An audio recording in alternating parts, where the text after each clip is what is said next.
You know, I never really thought I would get this far. I never really thought I would get to season 3. I thought that I was just gonna watch maybe a couple seasons here and there, and that was it. I thought I was only gonna watch the first 2. I'm gonna be honest. Like, my initial planning of doing all this was just to watch the first 2 seasons and then move on with my life. But nope, here I am. I just can't stop watching this stupid show. I don't know what's wrong with me. I think there's something wrong with my brain. I have a mental disability now. It's something about this show. This show's actually addictive. Well, now here it is. Finally, we're reviewing My Little Pony Season 3. And oh my god, the stuff that happens in this series. Okay, from my understanding, right, is there's 2 different kinds of people in this world. There's people who haven't watched My Little Pony Season 3. And then there's people who have watched My Little Pony Season 3. And really, it's like Season 3 is the big split. From my understanding, Season 3 is where, like, it's the divide. It's the changing. It's a new world, a new place, a new experience, really it is. Because I feel as though watching Season 1, right? Season 1 was just calm, nice. It was just about ponies, having a little fun time. Now, once we get to Season 3, it feels like there's more and more powerful stuff going on. And I'll explain what I mean when I'm, like, reviewing some episodes that I really like in this show. But, like, the ponies are getting too powerful. They're getting too powerful. This went from, like, a little happy-go-lucky little pony show in a little village to, like, powerful beings trying to, I don't know, overthrow the government. So one thing you got to understand about Season 3 is that it's actually like half. It's been cut in half. There's only 13 episodes in this series rather than 22, which is kind of annoying. It's like they took a bite out of the show. I don't know why Season 3 is much shorter than the rest of the seasons, but for some reason it is. So this is going to be a kind of like a shorter video. It's fine. It's whatever. We'll take what we can get. I met a strange lady. She made me nervous. She took me in and gave me breakfast. She said, "Do you come from a land down under?" Season 3 starts off with trouble brewing in a distant kingdom. Princess Celestia orders Twilight Sparkle to go out and save the quote-unquote Crystal Empire. Now, nobody knows much about the Crystal Empire. It's actually kind of a mystery. No one really knows anything at all. It's kind of like Antarctica. Nobody knows anything about Antarctica. It's just there. There's some mysterious stuff going on in Antarctica, but nobody knows about. And that's pretty much the Crystal Empire. But apparently, there's this like evil black shadow guy that's like trying to take over the Crystal Empire and thus take over the entire world, which is super annoying. Like, why is it that all these characters that are the most evil people in the entire, like, all of Equestria all just so happen to be black? We've seen it with Luna, we've seen it with Queen Chrysalis, and now we're seeing it again. I'm just saying, I'm not saying anything racist. It's just kind of weird to me that all the main villains of this show so far have all been black. But anyway, Twilight Sparkle takes her and her friends off to the Crystal Empire where they meet up with her brother, and oh my god, it's the frozen outskirts. They literally meet outside of the frozen outskirts. God forbid. Oh, it's horrible.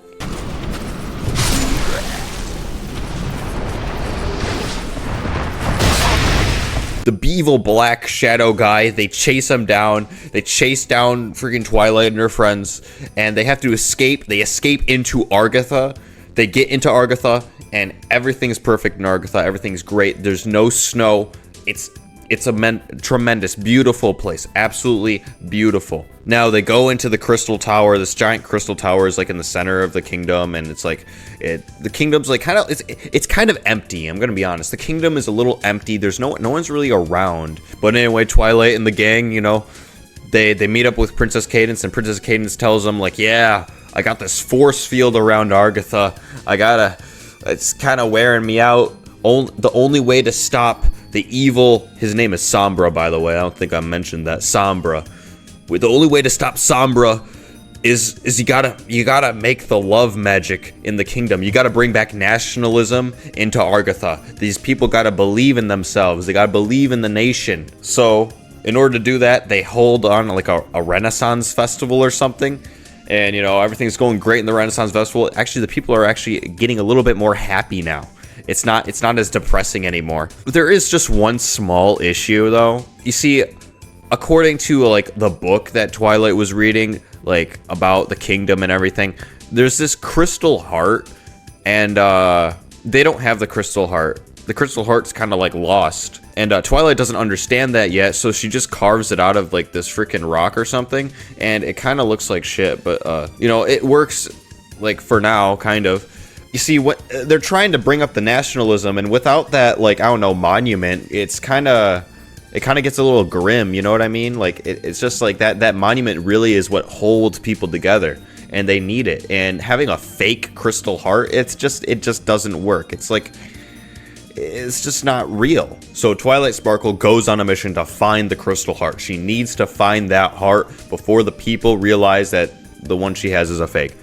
And all her friends try to stall time while she goes to find the heart. Apparently the heart is like on top of the tower in the throne room, but she uses her, like, I don't know, black magic or something, and is able to reveal like a secret door or a secret trap door in the floor, where she goes down the flight of stairs, and then she has a horrible nightmare about Princess Celestia, you know, rejecting her, and I don't know, telling her she's a bad student and failing her and failing the test or something. Really depressing stuff. But anyway, she gets past that door, and she goes up another flight of stairs. There's so many stairs. I don't know why there's so many stairs. Why'd they put so many stairs? Just put an elevator at this point. Oh my god. Also, by the way, while they're stalling time, Rainbow Dash and Fluttershy, you know, they have a jousting tournament, and Rainbow Dash then proceeds to kill Fluttershy. Really heart-wrenching stuff. I know it's the second time for some reason that they put Fluttershy and Rainbow Dash together as like a soldier unit. I don't know why they keep doing that. I know it's only the second time, but you know, it's just kind of like a weird coincidence to me, you know? Anyway, Twilight gets to the Crystal Heart, but unfortunately Sombra is getting too powerful. The storms, it's coming in, the storm, and the darkness, the evil, it's everywhere. It's just blackness everywhere. They can't escape it. It's too much darkness. Oh, by the way, Sombra, like the way the character like has all the crystals and stuff, I know no one's gonna know what I'm talking about, but it reminds me of Gigalag from like Oblivion. I should have just like kept calling him Gigalag the entire time instead of calling him Sombra, because like, dude, he heavily reminds me of Gigalag with like the whole order and the crystals and the law. You know, he fits that. He just does. He fits the role. But anyway, luckily they were able to get to the Crystal Heart. They use the Crystal Heart to power their, I don't know, magic beam thingy, whatever, and then they blow up Argatha. Twilight and the gang, you know, they go back to Princess Celestia, and Princess Celestia is like, good job, you really showed self-sacrifice, awesome, that's amazing. Fuck you, phone, fuck you, I'm trying to fucking do my video, and this phone fucking goes off. I'm trying to record shit. This is why I have to record shit early in the morning, guys. You know that? But yeah, guys, sorry about that. Just had a little commotion. But yeah, Princess Celestia, you know, tells Twilight, yeah, she passed the test. Good job. Awesome. You really showed self-sacrifice and all that. And that's great. But she also mentioned something about, like, you know, passing the test, like I don't know, she has like a book, and it's kind of hinted at that something's gonna happen, but as of right now we're not sure yet. So yeah, I sure hope nothing detrimental to the plot will happen in the next few episodes. That would be horrible.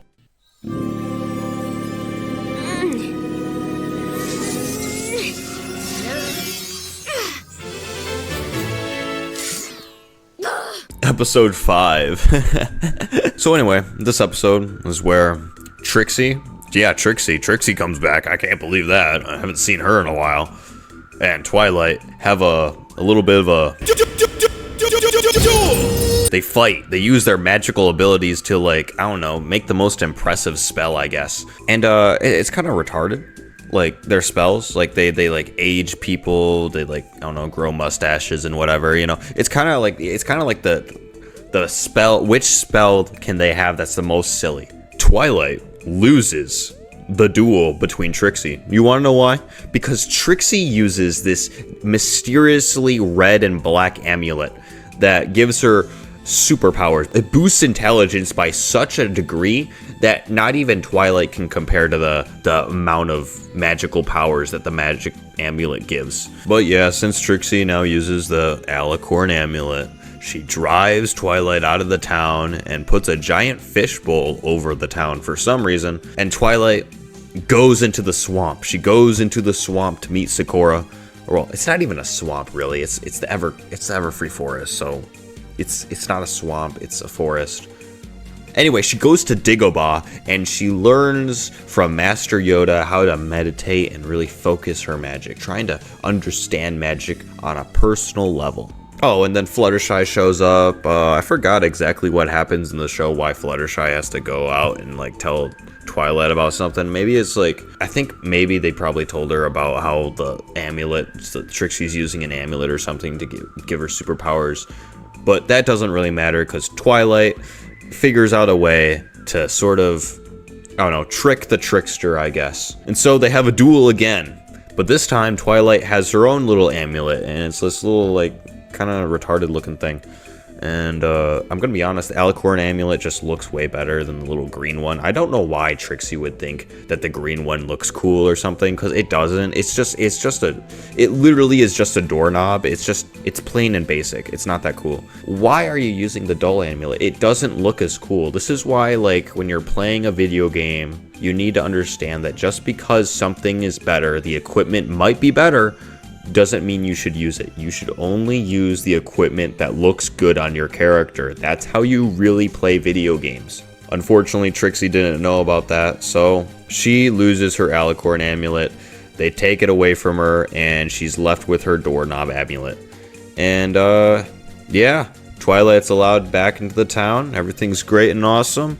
And Trixie says she's sorry. She's sorry for, I don't know, being a bad person. And then she leaves. Fuck!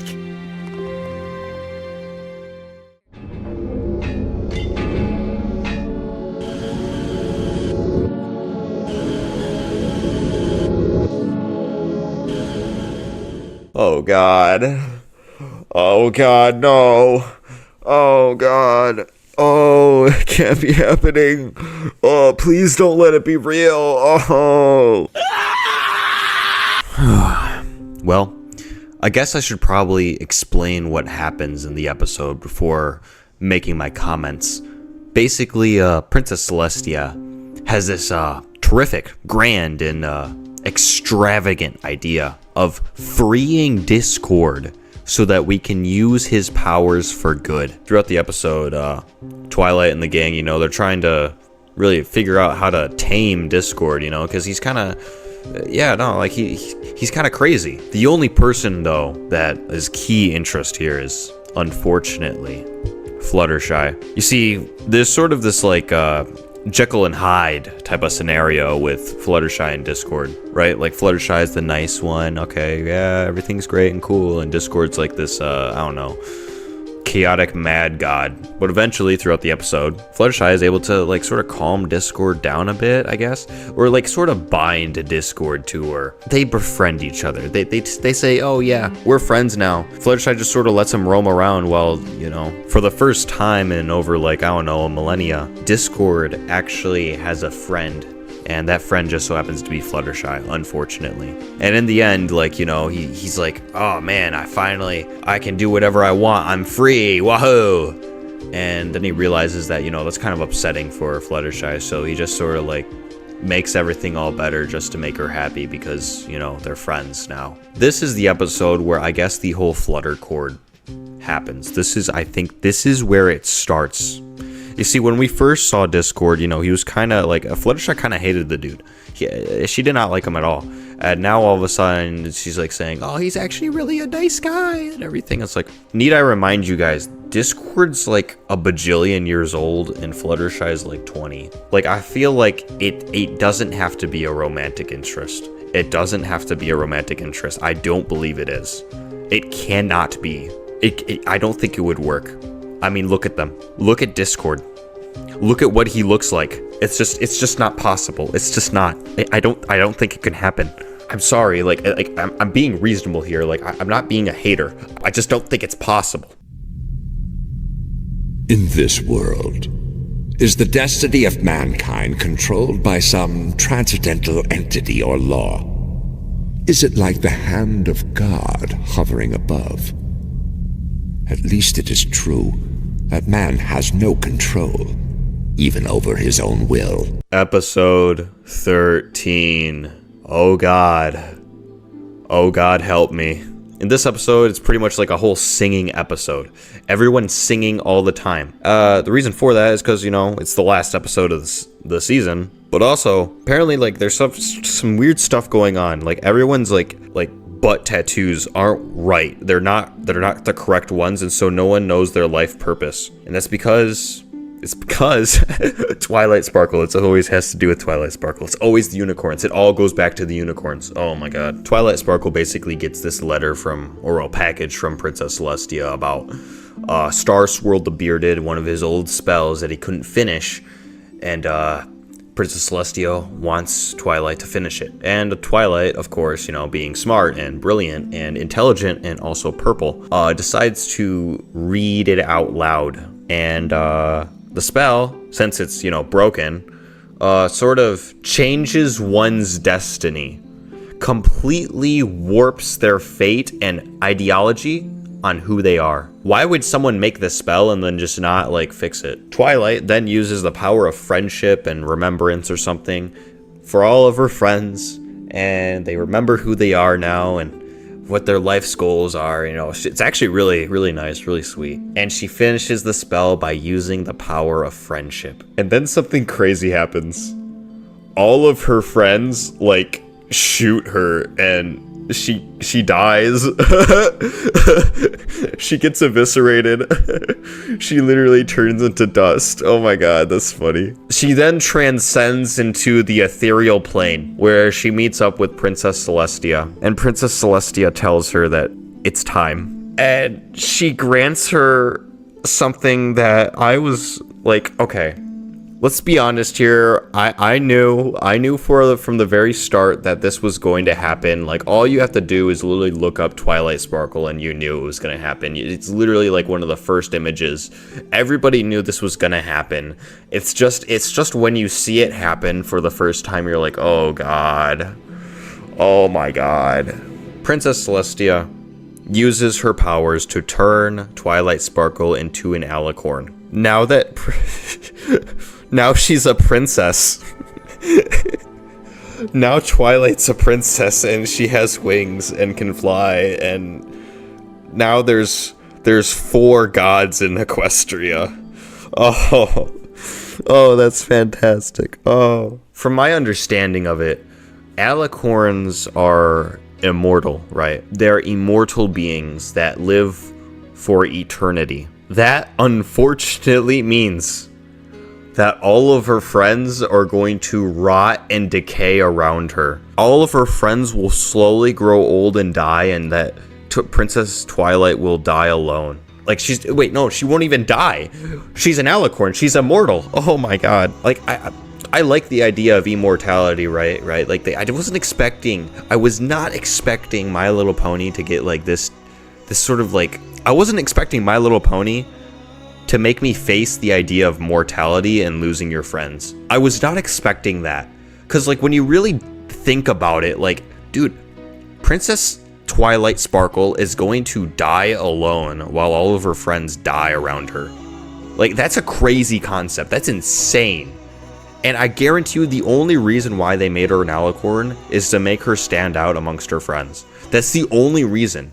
I guess the hardest friendship lesson to really learn is how to say goodbye to your friends, especially when they're on their deathbed.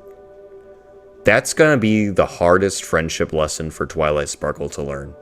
And honestly, that's probably the hardest friendship lesson for anyone in real life to learn. Like, that's brutal, bro. Like, holy shit. God damn. I'm getting way too deep into this. Twilight Sparkle becomes an alicorn, you know, she becomes immortal, and yeah, that's pretty much how the series ends. Like, I don't hate it, but at the same time, it's like, I kind of wish her friends were also immortal too. Like, you know, like, I don't know how to feel about this. I really don't. I'm like mixed about this, because I see how this is a good thing, but at the same time, it's like, dude, bro, holy shit. The show got dark, dude. The show just got dark. It didn't even try to be dark. It just did. But yeah, that was My Little Pony season 3. Heavy stuff. It's definitely like the show. I have to reiterate this. The show went from like this lightly colored pony show where all the ponies just have little misfit, like, you know, they go about their day, everything's fine. Then all of a sudden you have like these people trying to invade, overthrow the kingdom. You have this other kingdom, slavery, immortality, I don't know, blowing up stuff all the time. It's kind of crazy to me. Like, dude, the narrative of the show went way off course from like the first season. It really did. But anyway, that's all I got. That was My Little Pony season 3. Goated show. Yeah, no, that's pretty much about it. Can't wait to watch the next season or whatever comes next. And yeah, I'll see you in the next video. Okay. Bye. Oh, also, one last thing before I go. What was the original intent of Star Swirl the Bearded spell? Like, we know what it wasn't supposed to do, and we know that Twilight, you know, fixed it, right? But what was the spell supposed to do?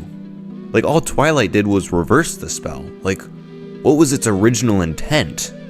And why did Celestia want it so badly? We know that the spell changes one's fate and one's destiny. Does that have anything to do with it? Was the spell originally supposed to change a certain pony's destiny? Was that what the original intent was? I don't know. I guess it's just something to think about, really.